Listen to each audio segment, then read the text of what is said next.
अस्सलाम वालेकुम students, welcome to my channel. आज मैंने ईटीयू 516 के लेक्चर नंबर 5, 6 और 7 को कंबाइन करके ये लेक्चर जो है वो तैयार किया है ताकि आप लोग कम वक्त में तमाम इम्पोर्टेंट कॉन्सेप्ट्स को डीपली समझ सकें और एग्जाम्स की अच्छी प्रिपरेशन कर सकें। इस लेक्चर में जो है वो reading skills, poetry, creative writing, grammar, vocabulary, spelling, formal writing और इनफॉर्मल राइटिंग के तमाम इम्पोर्टेंट कॉन्सेप्ट्स को सिंपल और एग्जाम ओरिएंटेड स्टाइल में ही मैंने समझाने की पूरी कोशिश की है। ठीक है, तो चलिए स्टार्ट करते हैं। पर्सनल रिस्पॉन्स जो कि रिपीटेशन है हमारे पास पहला, तो इसके साथ हम स्टार्ट करते हैं। तो देखिए, रिपीटेशन जो है ना वो टीचिंग का बहुत इंपॉर्टेंट हिस्सा है। टीचर्स अक्सर वर्ड्स और सेंटेंसेस रिपीट करते हैं ताकि स्टूडेंट्स को कॉन्सेप्ट क्लियरली समझ आ सके। जब टीचर किसी बात को रिपीट करता है तो स्टूडेंट के अंदर कॉन्फिडेंस और अश्योरेंस पैदा होती है कि जो चीज टीचर बता रहा है वो सही है। प्राइमरी लेवल के स्टूडेंट ज्यादातर टीचर पर डिपेंड करते हैं और टीचर की रिपीटेशन उनकी अंडरस्टैंडिंग को स्ट्रॉन्ग बनाती है। रिपीटेशन सिर्फ याद करवाने के लिए नहीं होती है बल्कि अंडरस्टैंडिंग डेवलप करने के लिए होती है। इसीलिए इफेक्टिव टीचर्स इंपॉर्टेंट इंस्ट्रक्शंस और कॉन्सेप्ट्स को डिफरेंट वेज में रिपीट करते हैं। ठीक है, तो ये बात आपने याद रखनी है कि रिपीटेशन जो है वो स्टूडेंट्स को कॉन्फिडेंस, क्लैरिटी और अश्योरेंस देती है। ठीक है, इसके बाद हम आते हैं पंक्चुएशन पे। पंक्चुएशन जो है वो राइटिंग और रीडिंग दोनों का इम्पोर्टेंट पार्ट है, लेकिन टीचर्स जो है वो अक्सर इसे इग्नोर कर देते हैं। हम स्टूडेंट से एक्सपेक्ट करते हैं कि वो करेक्ट पंक्चुएशन यूज कर लेंगे, लेकिन अगर रीडिंग के दौरान उनकी अटेंशन पंक्चुएशन की तरफ ना दिलाई जाए तो वो इस स्किल को प्रॉपरली डेवलप नहीं कर पाते। ठीक है, तो रीडिंग करने का जो वक्त है उस टाइम पे स्टूडेंट को full stop, comma, question mark या एक्सक्लेमेशन मार्क, ये जो पंक्चुएशन है इन पर फोकस करवाना चाहिए। इस तरह वर्ड स्ट्रेस और इंटोनेशन पर भी अटेंशन देनी चाहिए क्योंकि ये स्पीकिंग की स्किल्स को इम्प्रूव करते हैं। ठीक है, अगर पंक्चुएशन सही हो तो राइटिंग का मीनिंग क्लियर होता है और रीडर को टेक्स्ट समझने में आसानी होती है। इसके बाद हम आते हैं रीडिंग फॉर प्लेजर की तरफ। तो देखिए, रीडिंग जो है ना वो सिर्फ एग्जाम पास करने के लिए नहीं होनी चाहिए बल्कि उसे एक हैबिट और एंजॉयमेंट बनाना चाहिए। जब बच्चे रीडिंग को प्लेजर के लिए करते हैं ना तो उनके अंदर लर्निंग का नेचुरल इंटरेस्ट डेवलप होता है। रीडिंग फॉर प्लेजर के दौरान कॉन्टिन्यूटी बहुत इंपॉर्टेंट होती है, इसीलिए स्टूडेंट्स को हर डिफिकल्ट वर्ड का मीन जो है वो फौरन डिक्शनरी में देखने के बजाय अंडरलाइन कर लेना चाहिए ताकि रीडिंग फ्लो जो है वो डिस्टर्ब ना हो।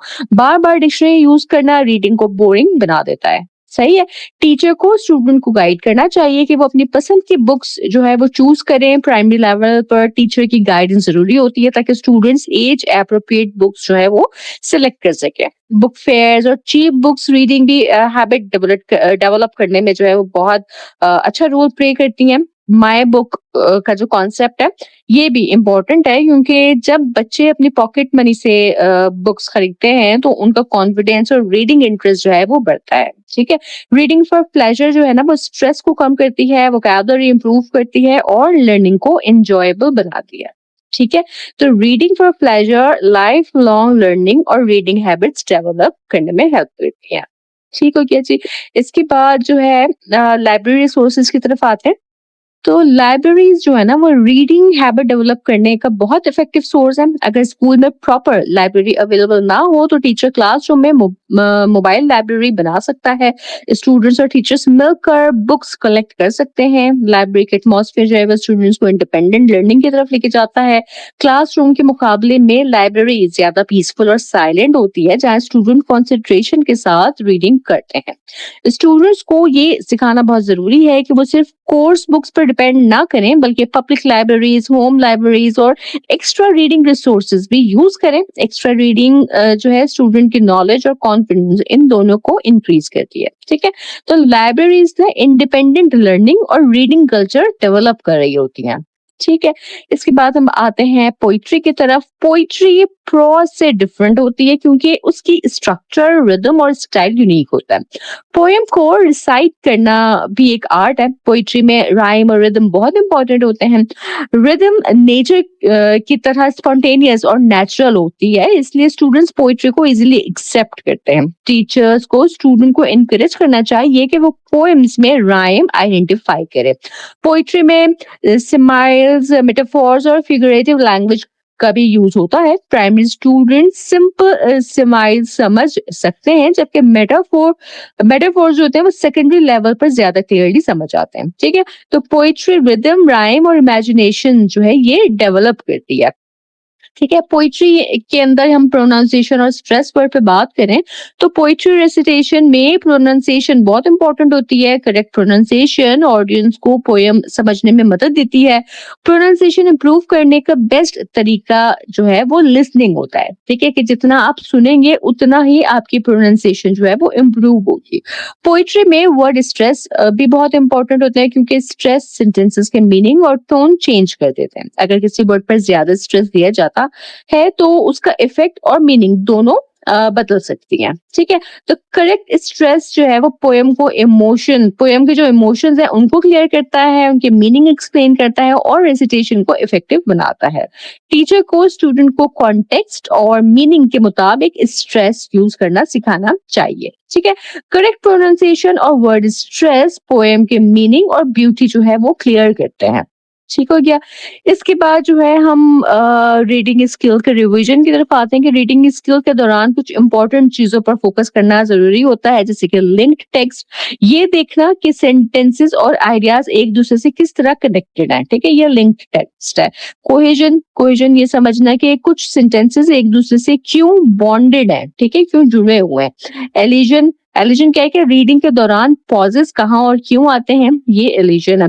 रिपीटेशन, स्टूडेंट साइलेंट रीडिंग में अक्सर रिपीटेशन यूज करते हैं ताकि अंडरस्टैंडिंग क्लियर हो। ठीक है, पंक्चुएशन जो है ये रीडिंग और राइटिंग दोनों का इंपॉर्टेंट फीचर होता है। सेंटेंस फॉर्मेशन, इसमें क्या देखा जाता है कि टेक्स्ट जो है वो नैरेटिव है या आर्ग्यूमेंटेटिव है, ये आइडेंटिफाई करना जरूरी होता है। ठीक है, इडियम्स और मेटाफोर्स की बात करें तो लैंग्वेज को एक्सप्रेसिव और इंटरेस्टिंग बनाते हैं इडियम्स और मेटाफोर्स। ठीक है, रीडिंग और राइटिंग एक दूसरे से डायरेक्टली कनेक्टेड होते हैं। जितनी अच्छी रीडिंग होगी उतनी ही स्ट्रॉन्ग राइटिंग डेवलप होगी। ठीक है, तो इस बात को आपने याद रखना है कि good reading skills strong writing skills develop करती हैं। ठीक है जी, रीडिंग स्किल्स के लर्निंग आउटकम्स से देखते हैं कि इस मॉड्यूल के एंड तक जो है ना स्टूडेंट्स लेटर और वर्ड से फेमिलियर हो जाते हैं, करेक्ट स्पेलिंग सीखते हैं, प्रोनाउंसिएशन इंप्रूव करते हैं, कॉन्टेक्स्ट के मुताबिक रीडिंग करते हैं, पार्ट्स ऑफ स्पीच आइडेंटिफाई करते हैं और ग्रुप टास्क में कोलैबोरेशन सीखते हैं।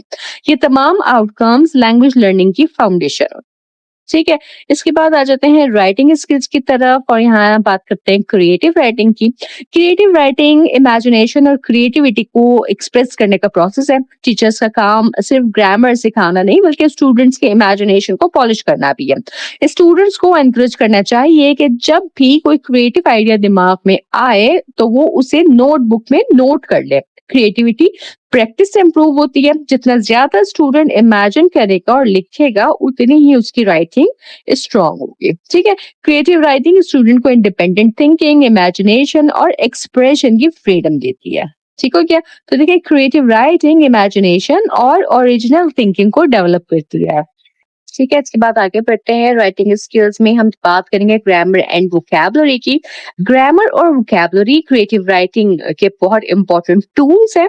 बहुत से स्टूडेंट्स क्रिएटिव आइडियाज रखते हैं लेकिन ग्रामर वीक होने की वजह से उन आइडियाज को प्रॉपरली एक्सप्रेस नहीं कर पाते। टीचर को स्टूडेंट की मिस्टेक्स पर सिर्फ क्रिटिसिज्म नहीं करना चाहिए बल्कि उनका कॉन्फिडेंस बिल्ड करना चाहिए। वोकैबुलरी स्ट्रांग होगी तो स्टूडेंट बेटर राइटिंग कर सकेगा। क्लासरूम वॉल्स पर वोकैबुलरी डिस्प्ले करना स्टूडेंट को हेल्प करता है। रीडिंग वोकैबुलरी इंक्रीज करने का बेस्ट सोर्स होती है। ठीक है, तो देखिए स्ट्रॉन्ग वोकैबुलरी और ग्रामर क्रिएटिव राइटिंग को इफेक्टिव बनाते हैं। ठीक है? इसी तरह से एकेडमिक राइटिंग में स्पेलिंग बहुत इंपॉर्टेंट होती है। बहुत ज़्यादा स्पेलिंग मिस्टेक्स राइटिंग का इम्पैक्ट कम कर देती हैं, लेकिन अगर स्टूडेंट का आइडिया स्ट्रॉन्ग हो और स्पेलिंग मिस्टेक्स हो, तो टीचर को आइडिया के मार्क्स जो हैं वो देने चाहिए। अमेरिकन और ब्रिटिश स्पेलिंग दोनों एक्सेप्टेबल होनी चाहिए, असेसमेंट फेयर होनी चाहिए और डिटेल्ड फीडबैक देना ज़रूरी है ताकि स्टूडेंट इम्प्रूव कर सकें। ठीक है? तो स्पेलिंग राइटिंग की क्लियरिटी और प्रेजेंटेशन इम्प्रूव कर दिया। ठीक है, राइटिंग का ये रोल है। इसके बाद हम बात करते हैं डेवलपिंग राइटिंग स्किल्स और यहाँ हम बात करेंगे फॉर्मल राइटिंग की। फॉर्मल राइटिंग ऑफिशियल और एकेडमिक कॉन्टेक्स्ट में यूज होती है, जैसे एसेज, असाइनमेंट्स और ऑफिशियल लेटर्स फॉर्मल राइटिंग के एग्जांपल हैं। फॉर्मल राइटिंग के कुछ इंपॉर्टेंट फीचर्स हैं, इसका प्रॉपर फॉर्मेट होता है, टाइटल होता है, फॉर्मल ग्रीटिंग्स, ऑर्गेनाइज स्ट्रक्चर और प्रेजेंटेबल स्टाइल। स्पोकन लैंग्वेज के इनफॉर्मल वर्ड्स फॉर्मल राइटिंग में यूज नहीं किए जाते हैं। ठीक है, फॉर्मल राइटिंग ऑफिशियल और एकेडमिक पर्पस के लिए यूज होती है।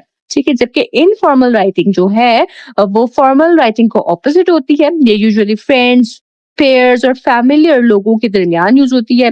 ईमेल्स इनफॉर्मल या फॉर्मल दोनों हो सकती हैं, ये रिसीवर पे डिपेंड करता है। अगर रिसीवर बॉस से सीनियर है तो वो फॉर्मल स्टाइल होंगी, वरना वो इनफॉर्मल होती है। ठीक है, इनफॉर्मल राइटिंग जो है वो सिंपल होती है, कन्वर्सेशनल होती है और स्पोकन लैंग्वेज के करीब होती है। इसमें ज्यादा एक्सप्लेनेशन की जरूरत नहीं होती क्योंकि लिसनर या रीडर ऑलरेडी कॉन्टेक्स्ट जानता होता है। ठीक है, इनफॉर्मल राइटिंग कैजुअल कम्युनिकेशन के लिए यूज हो रही होती है। ठीक है, तो देखिए लेक्चर 5, 6 और 7 लैंग्वेज लर्निंग की बहुत इंपॉर्टेंट फाउंडेशन प्रोवाइड करते हैं। रीडिंग स्किल्स स्टूडेंट की अंडरस्टैंडिंग और इमेजिनेशन को डेवलप करती हैं, जबकि राइटिंग स्किल्स उनको अपने आइडियाज इफेक्टिवली एक्सप्रेस करने सिखाती हैं। पोइट्री, प्रोनाउंसिएशन और एक्सप्रेशन इंप्रूव करती है और फॉर्मल एंड इनफॉर्मल राइटिंग जो है वो स्टूडेंट को डिफरेंट कम्युनिकेशन स्टाइल्स समझने में हेल्प करती है। ठीक है जी, तो इसके साथ ही हमारा ये लेक्चर यही मुकम्मल होता है। मुझे उम्मीद है कि ये तमाम टॉपिक्स आपको समझ आए होंगे। अगर आपको कोई सवाल हो या कोई फीडबैक हो तो आप जरूर मुझे कमेंट सेक्शन में बताइएगा। चैनल पर नए हैं तो सब्सक्राइब करना हरगिज ना भूलिएगा। मेरे लेक्चर्स को लाजमी अपने फेलो स्टूडेंट तक पहुंचाएं ताकि मैक्सिमम स्टूडेंट्स जो हैं वो अपने मिड टर्म की अच्छी प्रिपरेशन कर सकें। मैं इंशाल्लाह ताला अपने नेक्स्ट लेक्चर के साथ जल्द हाजिर होंगी। तब तक आप सब अपना बहुत ख्याल रखिएगा। अल्लाह हाफिज।